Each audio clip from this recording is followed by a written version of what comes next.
Hi, one of the decorative paint techniques which is really gaining popularity at the moment is this colour blending. And I must admit it's also one of my favourites as well. I really love this sort of graduated colour effect you get with this particular paint effect here. It can be used on furniture, doors and other architectural features. And the good news is it's not that difficult to achieve. So after a bit of practice, you should be able to achieve some good results with this. And also you don't need too much tools and equipment to achieve it either. And I really like this because you could use it to add a bright accent colour to your existing colour scheme, or with subtler tones, get it just to blend in, just to give a bit of extra dimension to your room. So let's now have a look at the tools and equipment we're going to need to produce this sort of effect. Okay, so this is the materials and equipment we're going to need to produce the colour blending effect. The main ingredient we're going to use is this, acrylic scumble. This is made by a company called Polyvine, but other manufacturers do make it. This is a big 4-litre container, but you can get it in much smaller containers if you're doing small items of furniture, etc. The reason why we use this acrylic scumble is because when you create your effect with different tools and equipment, it stays in shape and doesn't run and blur in. And also, it's what they call translucent, so you can see the background through your work to give another colour dimension to what you're doing. So that is the main ingredient for doing a whole range of decorative paint techniques. So this is the acrylic scumble. It's clear when you buy it, so you need to tint it to the colours you want. And to do that, you just need to nip down to your local art shop and either buy a set of these acrylic paint colours, or you can buy individual tubes of different sizes as well. It's worth getting these really, because then you can have a little play around with the colours and see what you come up with. It can be quite interesting and quite good fun as well with this. So that's just acrylic paint colours from the art shop, which we use to tint the scumble with. And then to create the actual effect, what you'll need is one of these stippling brushes. This particular one is 4 inches by 3 inches. They do make them in a wide range of sizes, but this particular one, if you think about buying one, is a good one to buy because it does most things that you'll need to do in most situations. They also do a smaller one, which is quite handy for doing like the small panels on doors, etc. and things like that. Unfortunately, if you nip down your local DIY shop today to try and buy one, the chances are they won't stock these stippling brushes, so you may have to go on the internet and purchase one off there. At the time of filming today, I checked and these are just over £20 to buy on the internet for one of these stippling brushes. To apply the actual acrylic scumble, you need to use a good quality synthetic filament brush. The one I'm going to be using today is a Worcester silver tipped brush. Really nice bristles on it to release the scumble nicely onto the surface, etc. So it's worth investing in a decent synthetic filament brush to apply it with. Obviously you're going to need some paint kettles to mix up your colours in, and also, most important, is some kitchen towel or some clean cloth, which you'll be needing for doing this as well. So that's the tools and equipment we need to hopefully produce the effect. Hi, well what I've done here is I've produced a little test panel here using these colours to come up with a colour scheme that will complement the colours in the room where I'm going to be working. So you could do this at home on the door you're going to be working on and perhaps just wipe it off afterwards with a damp sponge. Or when you're doing your paint work, what you could do is paint up some pieces of card or piece of timber and use that for your practice area. Okay, so now I'm ready to mix up the 2 colours I'm going to need for doing the colour blending on the door. So I've got my scumble here ready to go. And 2 really clean paint kettles, scrupulously clean they've got to be. So, to that one. And a little bit less than this one because this is just for the darker colours. I'll go off.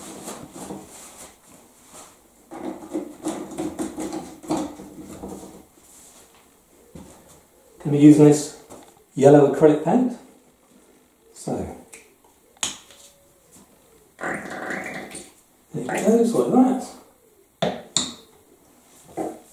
And mix it up.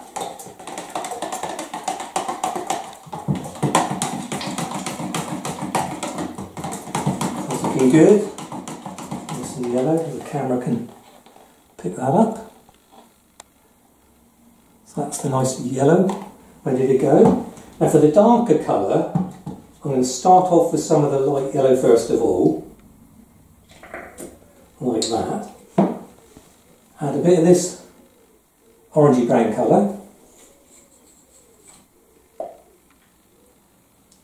Like that. And then finally, a bit of this orange colour. And that's the colours I used on the test sample that I showed you just now. So I'll just mix those in together now. So this will be quite a bit darker than the original yellow.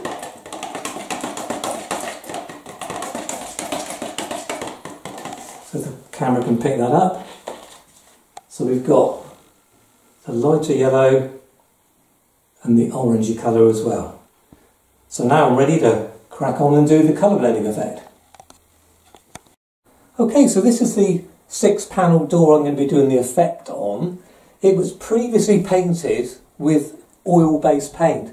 So now I've put a water-based paint system on here, which is better for applying the acrylic scumble on top.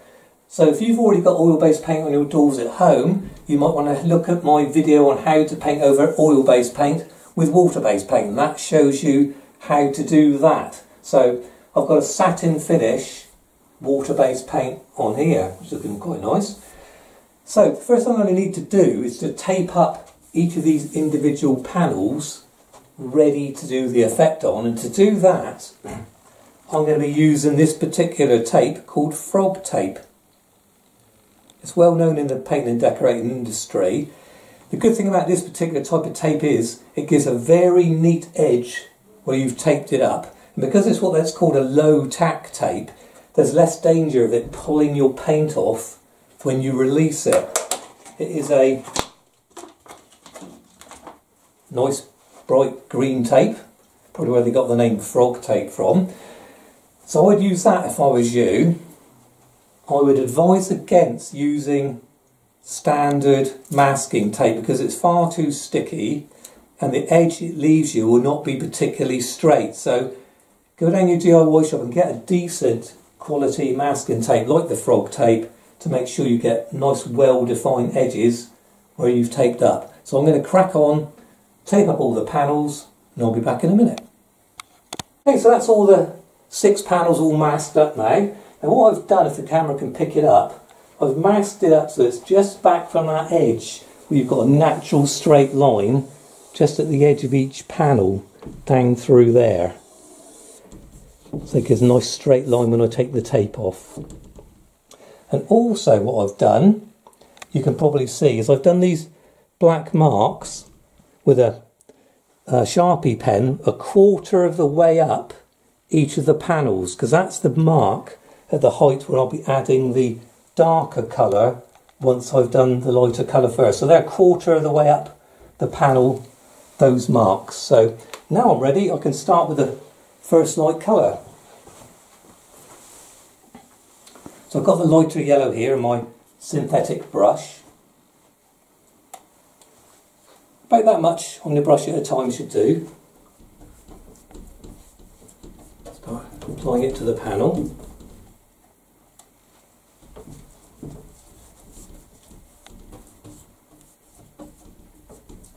You've got to put quite a bit of this stuff on, so don't brush it out too far. As you can see, I'm putting quite a bit on with this material. I'm laying it off and trying to get as even as I can get it.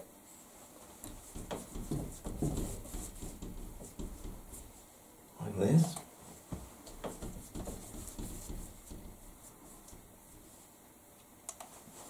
That's the bottom bit to do.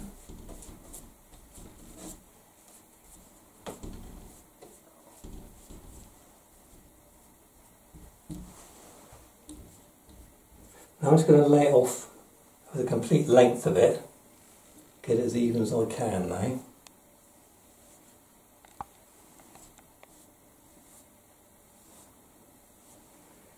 then just have a look at it and see if you can see any sort of lighter patches which might just need a little bit more, like on that top edge there. Because once I stipple it, I want it to look the same colour, depth of colour over the whole surface, so I'm just making sure that there's no light patches visible. There we go, so I'm happy with that. So we've got a nice depth of yellow on the surface, ready to do the stipple effect now. So I'll be using the stipple brush which I showed you earlier, and before I start stippling it, what I'm going to do is I'm going to just prime it up first with a bit of the lighter yellow like that. The reason for that is if you don't, when you start, it'll absorb into the bristles of the stippling brush and you'll get a lighter area where you start. So when I stipple it, the first thing I'm going to do is go around the edge of the panel first by gently tapping the brush against the surface. Just like that, so just a very gentle tap. Going to go all the way around the edge of the panel.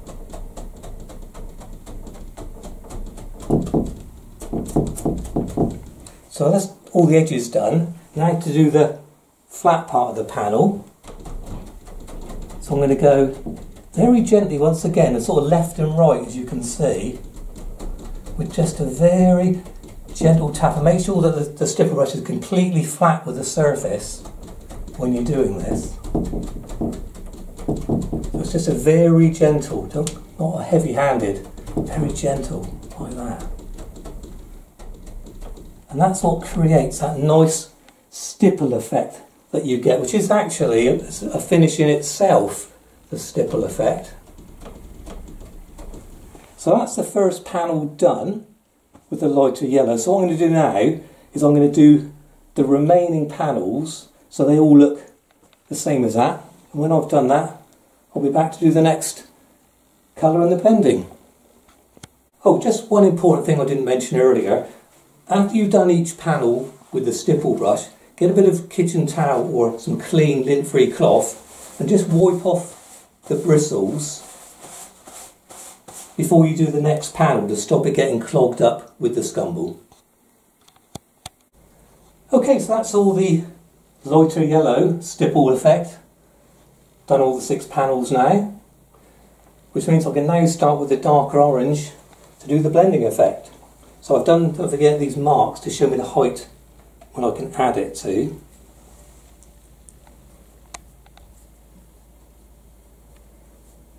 I'm just adding the orange there.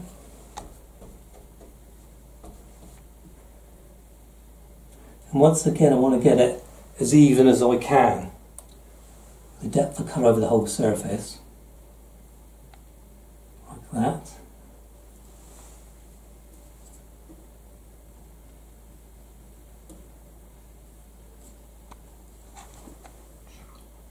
Okay, that's about it. So that's the darker orange applied up to the little marks there. So the next thing to do is get our stipple brush again. And you might notice that I've still got the yellow on there from when I used it previously. So no need to wash it out at this point. Just make sure you get quite a bit of it out on your bit of kitchen towel, okay? Now, it's much the same as when we've done the lighter yellow. First of all, just go around the edge a bit, like that, and then go over the flat area, just left and right, like that. Okay, now the next step is we're going to start doing our blending. So I'm going to go very lightly, slightly up the panel, like that, just to take it slightly into the other yellow. So it's very gentle at this stage, and only go upwards, don't come back down again when you do this. Just sort of feather it out, so less pressure as you get further up the panel. So it gradually blends it out like that. And then finally what I'd do is I'd go around in an arcing motion just to distribute the colour better. So go like that, and then sort of sweep around gently each way. So I'm going sort of an arcing motion like that. Just really feather it out at the top like that. Then have a last look down here and just see if this needs evening out a touch, which it does a little bit.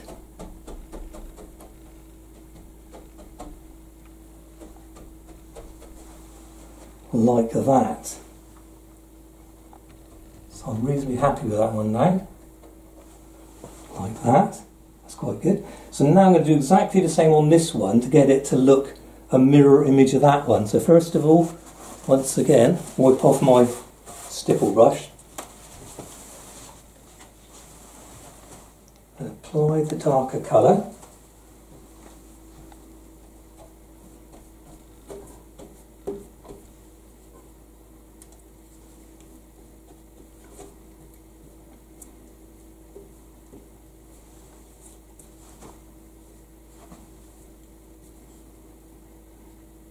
There we go. Nice and even at that point. So we go around the edge again, first of all.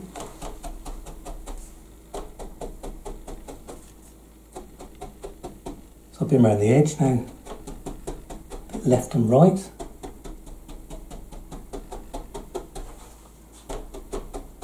I can start doing a very gentle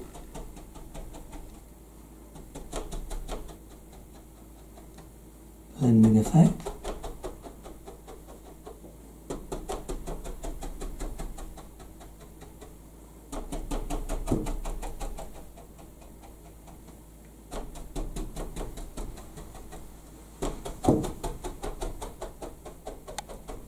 And like I've done on the right hand panel there, I'm now going to go a slight arcing movement just to distribute the scumble more evenly on the surface.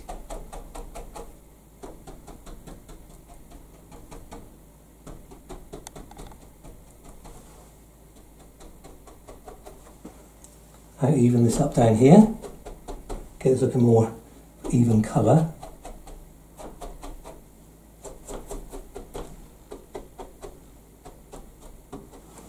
Now I need to stand back and look at the two side by side to make sure they're much the same. If you can see a slightly darker patch just there, so I'm just going to go over that, just a touch, like that. There's a little bit down there as well. Let's have a look. Yeah, they're pretty even. I think just a touch more there.